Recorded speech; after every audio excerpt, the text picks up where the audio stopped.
Hello, hello, hello, Wings of Wisdom listening audience and Virginia's virtual viewers. I am so excited to have my very first family member to come on Wings of Wisdom. She is my first cousin. Her mother and my father are sisters and brothers, and I am so grateful to be spotlighting and featuring this expert on her pathway to her purpose. She's known since she was 5 years old that she wanted to embrace the medical field. So we are going to dive deep on the Carla Epperson experience and how she is so passionate about bedside care.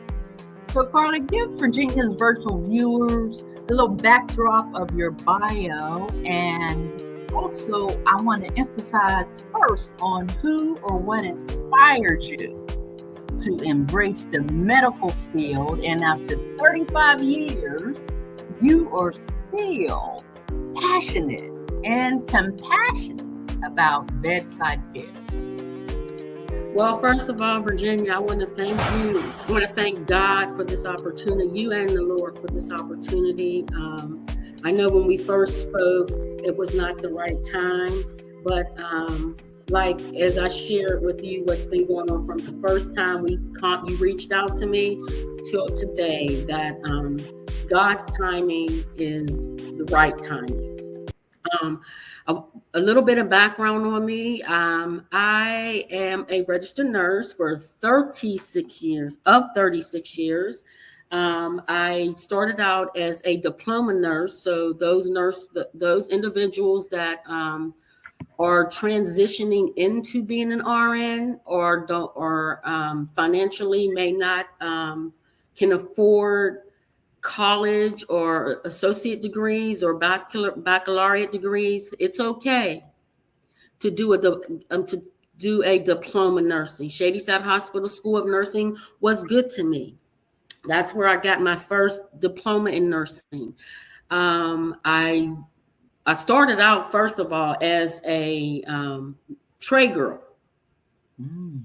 I started out as a tray girl at Allegheny General Hospital, knowing that I wanted to be a nurse because, like you said, at the age of 5, I was sickly. I had gotten burnt on my arm with hot grease on my leg. I remember being in the hospital. I remember my cousin Edwina being there.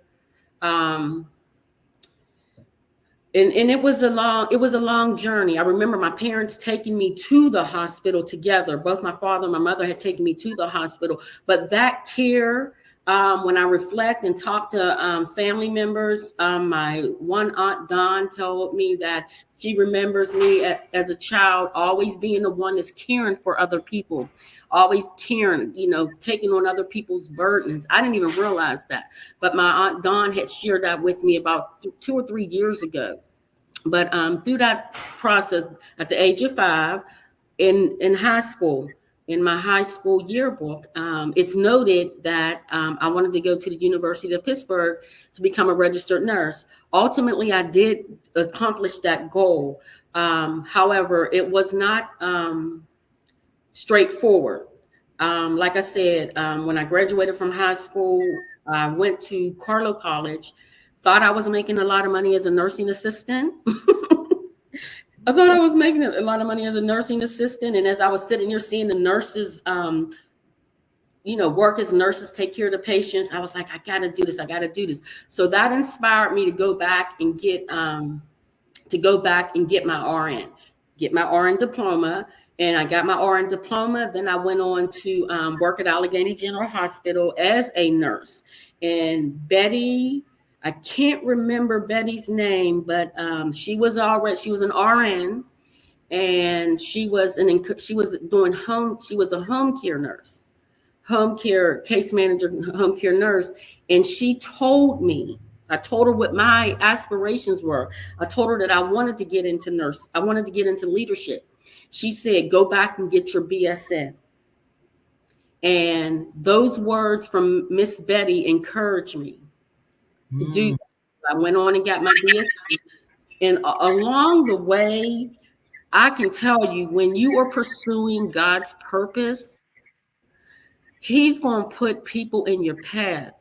Um, Prior to even going to Shadyside Hospital School of Nursing, I was sitting at the desk working, and I was on the phone with the financial aid officer at Shadyside Hospital School of Nursing, and she said, if you don't have 1,000, not many people know this. I can tell you about 3 people know this, and you're one of them. I shared it with you the other day. I was sitting at the desk, and I was on the phone with the financial aid officer at Shadyside Hospital School of Nursing, and she said, if you don't have $1,000, you can't start in August. And I asked her, can I pay in installments? And she said, no, you need to have the whole $1,000 up. So I hung up. I was sitting at the nurse's station crying, and I started to cry. And Miss Rita Brink, she was a wife of a psychiatrist.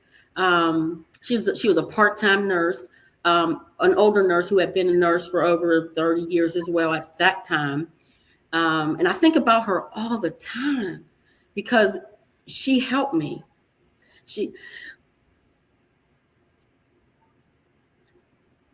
took me in the back room. She took me in the locker room, and she said, Carla, what's wrong? And I told her, I said, I want to go to nursing school, but they told me I needed $1,000. And if I didn't have $1,000 in August, then I wouldn't be able to start. And she said, well, you know what, Carla, you're a good young lady. And you remind me of my 2 daughters, and my daughters live in New York. And you remind me of my 2 daughters. I tell you what, if you come up with 500, I'll give you 500. And here I am now, went from a BSN to an MSN. I went in 2004, me and my children relocated to North Carolina because I couldn't get a management job in an acute care facility with a BSN. So I went online and I applied to this job. I met the minimum requirements. BSN is a level 1. There's various levels of acute care facilities, and the level 1 trauma hospital is the top acute care facility. Any level 1, like your UPMC, your Allegheny Generals.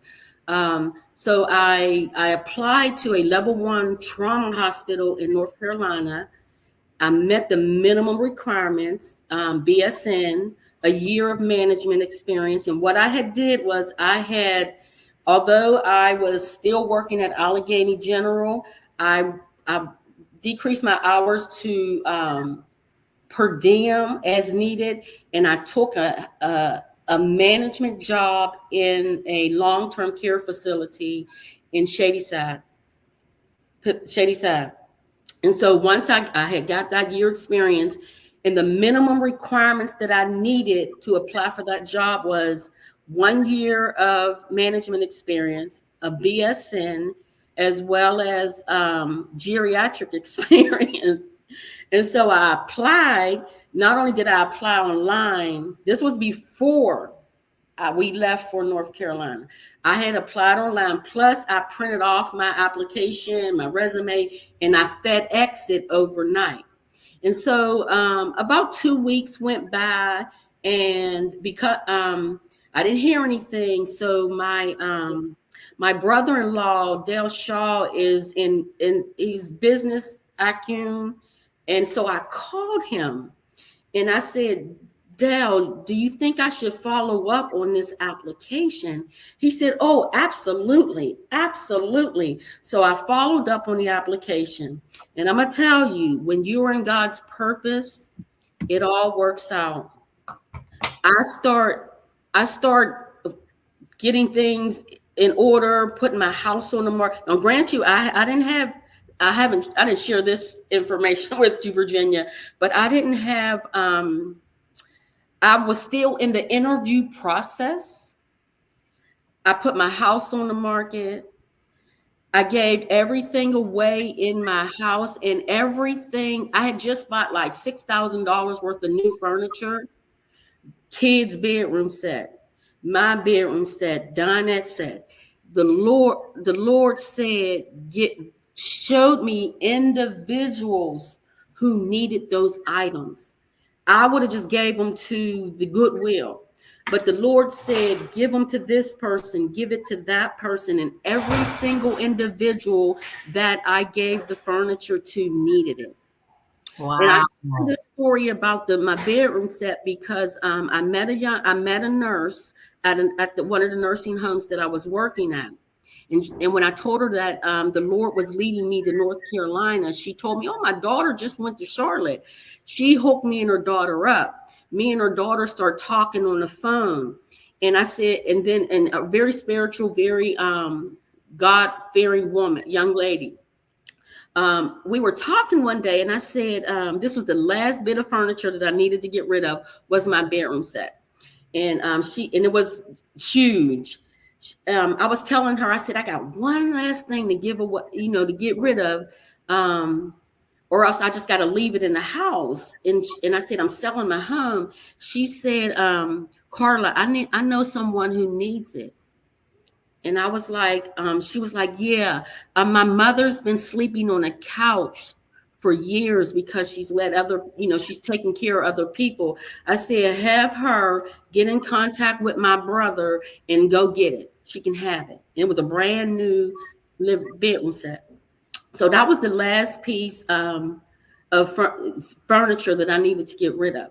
So when I got to North Carolina, the other testimony, when you're in God's purpose, the houses in my neighborhood where I had purchased my house, they were going for like $85,000.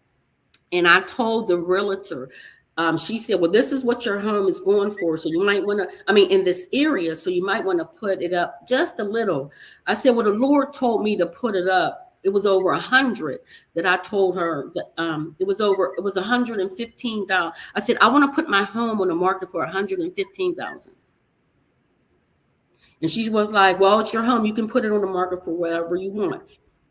Lo and behold, we got down to North Carolina. I was still in the interview process. I didn't have the job. So you talking about faith? 2 girls, 5-year-old and an 8-year-old. I had $5,000 in my purse. That was my savings at the time. That's all I had was $5,000, the Lord and my 2 girls, and a car that was paid off. We got to North Carolina. I'm still in the interview process, still don't have the job. Walking by faith. September 4th, I got a call. I interviewed with the director. I interviewed with the staff. I interviewed with the doctors. The director pulled me down in her office after I interviewed with the doctors, and she was like, Carla, these nurses got to get over it. They were looking for, they had rejected all other applicants. And my director, Priscilla Merriman, I will never forget her. She was a coach. She was a mentor. She said the staff has to get over, they're not going to find, or they're not going to get another JH. That was the name of the previous manager. They were looking for JH. JH was a nurse married to a doctor. That's the manager they were looking for. And so she said, but they just got to get over it. September 4th, I got a call at 4 p.m. by Karen, the recruiter, and offered me the job at the salaried I was aspiring to get at back home, working as a nurse in Pennsylvania. I came in at where I was trying to get in 5 years. It would took me 5 years to get where they brought me in at. Then 8 o'clock that night, I got a call from the realtor, and there was a bed on the house, one bed, and that individual wanted to pay $5,000 less than what I was asking for. And I called my sister Jada, because her and her husband are business acumen, and she said, "Carla, don't go back and forth, because the woman that was buying the house, she was buying it for her mother. She lived in Florida. Her mother lived in Pennsylvania, and the house was in Penn Hills. She was buying it for her mother. My sister said, "Don't go back and forth. She's doing what God would want her to do." So I sold it for that amount. Wow. I'm telling you, Virginia, my life in obedience to the Spirit of the Lord. And again, we love our family, we love our mother, we love our fathers. But I remember my mother saying, "You're taking my grandchildren away." And I said, "I got to do what the Lord tells me to do." And when I got to North Carolina, my career took off. Wow, a pathway to purpose, and Wings of Wisdom is built on biblical principles. And in Proverbs 19:21, I know that's your foundational scripture. Many are the plans on of a man, but God's. You got a little background noise back there, but the Lord's purpose always prevails. So I'm grateful that you followed the purpose of the Lord. But can you share some key qualities or skills that are essential for those individuals aspiring to be nurses or in the medical field? What are those skills or qualities that will give them success? First, you got to be grounded, or have a relationship with God, or a sense. You got to know, you got to listen to the Spirit, the Holy Spirit. You got to you have to be called. Okay. Many are called, few are chosen. But those that are truly called, and I shared this with you at one of our conversations. If I didn't get paid doing what I do as a nurse, I'd still do it. Mm-hmm. If I can survive without being paid, or live a lifestyle that I desire and not be paid, I would do it. I'd go in there every day and take care of those patients. Wow. Well, what challenges have you faced during your career span? Because you went from bedside care to the top of the tier, director of nursing, right, and basically back to bedside care. So what challenges have you faced, and how did you overcome them? Let me just share this. I would say that overall, in my 36 years, I feel that I've been blessed in my career as an African American nurse. But one of the challenges, my first experience with racism occurred when I was caring for a man at Allegheny General Hospital, and I had shared with him that I always introduced myself, always wore my badge, and went in, took care of him. And then around lunchtime, his wife came in. And he said, "Honey, very happy that I would took care." He was very pleased with my nursing care, because I've always taken care of patients, no matter what race, culture, whatever, as if they were my loved ones. You got to look beyond what's in front of you and let God use you in what your purpose is. But his wife said, "Oh," she got up off the bed, came up to me, grabbed my name tag, and read it out loud. Carla Epperson, registered nurse. She read it twice. She couldn't believe that I was a registered nurse. And her response then she went on to say, "Oh, you must come from a good family." And then I was thinking, okay, that was my first experience with racism. And then, I shared my sisters and brothers' accomplishments. They were all, Carl graduated from college, Jada graduated from college, Shirley was in the top police officer in the city of Pittsburgh. So that was my first experience, but I didn't let it stop me. I do want to share with aspiring nurses or aspiring healthcare professionals, like maybe CNAs that want to be a nurse or LPNs that want to be an RN. I want to share and encourage them. Nursing school does not prepare you on how to deal with racism. So you're going to have to find a mentor or a coach or read some books, which one day I'm definitely going to aspire to do, in how to deal with that. Because you don't want to be labeled. I refuse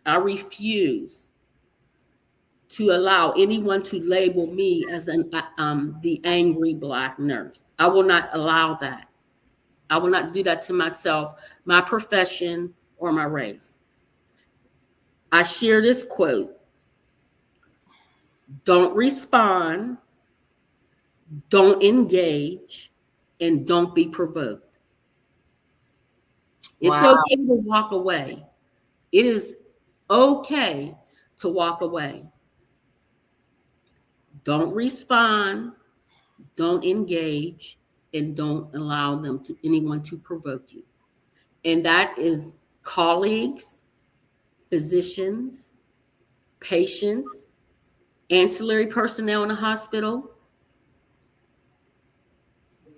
Don't respond, don't engage, and don't be provoked.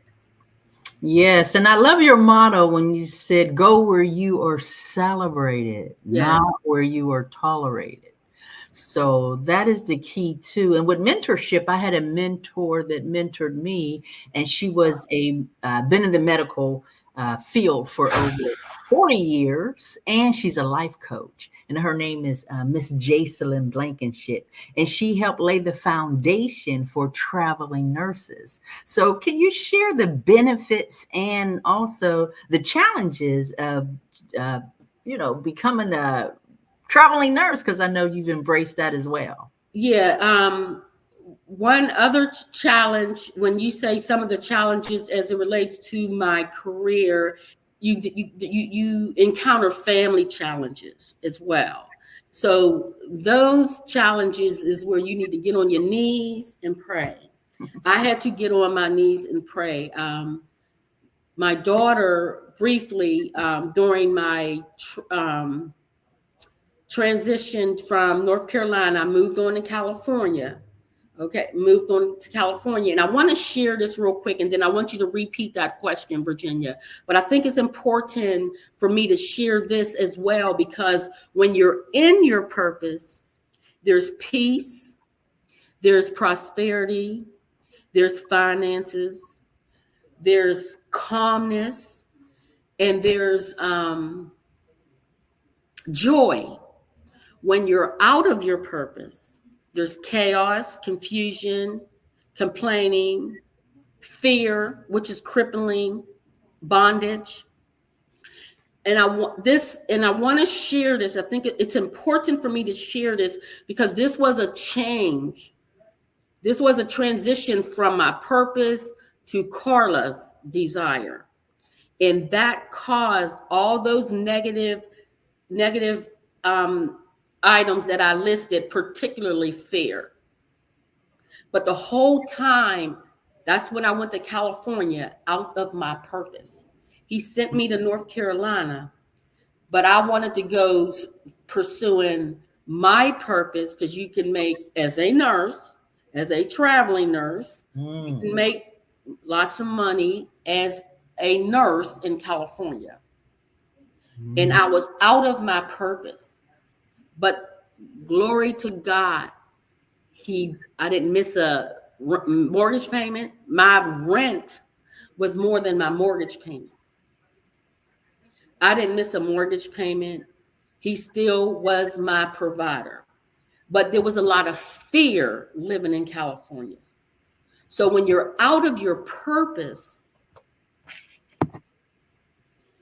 you miss out on what God has for you.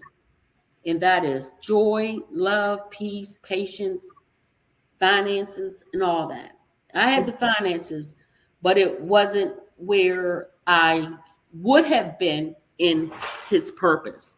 Yeah, his purpose is key, the pathway to purpose, and you're still passionate Yes. about bedside care. But I wanted just to repeat, because I know you mentioned the importance of mentorship and coaching for your professional development. And I had a coach, Miss Jacelyn Blankenship, and she laid the foundation for traveling nurses. So I think that intertwined you and me, because I was a flight attendant traveling around on this beautiful earth, and I love that. But I am in my purpose now on Wings of Wisdom. I feel like, if I never got paid for this, I love this to Yes. spotlight the experts, because there's so many individuals that need expertise. They need individuals who've already paved a way. They made a pathway. They have a blueprint, but they don't know what to do. And Wings of Wisdom can give them this avenue to lean in and win, because someone has already been down that pathway that they're trying to go to. So I'm just grateful for your journey. But if you can give the audience one last golden nugget, a piece of advice, a lesson you learned during your journey, what would you tell that aspiring nurse or somebody just want to be in the healthcare industry? What advice would you give them? One, if what comes easy to you, identify what comes easy to you. I'm not saying nursing school is easy, but what I'm saying is, if you are called to the nursing profession, the things that go along with aspiring to that will come easy. What comes natural to you? What comes natural to me? Nurturing. I love caring for people. I love helping people. It doesn't bother me to help people go to the restroom, push people around in a wheelchair. Those are just some of the basic things. What we to become a nurse, if you are truly called to the profession, it's going to come. It's already in you, because that's what the word says. Before I knew you. So God has already purposed us to do what he called us to do. So those things that come natural to you, go after them. Those things that I listed come natural to me. Helping, nurturing, assisting, all of those things come natural to me. To go, if you're passionate, if you feel strong about something, if you feel strong convictions, stick with them. Go that way, because that is the Spirit telling you that's the path to go. If you see that you stand out, I never, to this day, I don't have a lot of friends, because I'm no nonsense. I have zero tolerance for foolishness. So maybe I shouldn't have said it that way, but I have a no nonsense and a leader, and I have thick skin. That's what I should have said. I have thick skin. So a leader, you have to be able to make decisions and not so much not worry about what other people say, but make decisions, assess your decision, and go forward. If you see that you have those leadership qualities, then that's part of your being. That's part of your purpose. And when I reflect back on my 36 years, God has always sent me in leadership positions, because most of my 36 years has been in leadership, in environments where I was the voice for the oppressed. It might have been an oppressed patient population. For example, in one facility, one organization, I noticed when you go, the particular patient population wasn't being treated like the other patient population. Another organization I went to, the nurses were afraid of the manager, was afraid of our boss. And God led me to speak up and speak out. And the way I did that was I would use the HR process, the human resources, the filing complaints, not, and that happened in California. And that's where some of the fear developed. I'm like, well, why do I have to speak up? Why don't people speak up for themselves, Lord? He said, because I'm sending you, because you will speak up. And the whole time I was there, I was fearful, but I never lost my job. I was fearful. I wrote a strong letter. I even wrote a letter to the county board of supervisors who oversees the whole county. So I went all the way up there speaking on behalf of the nurses, and he never left me. He never left me.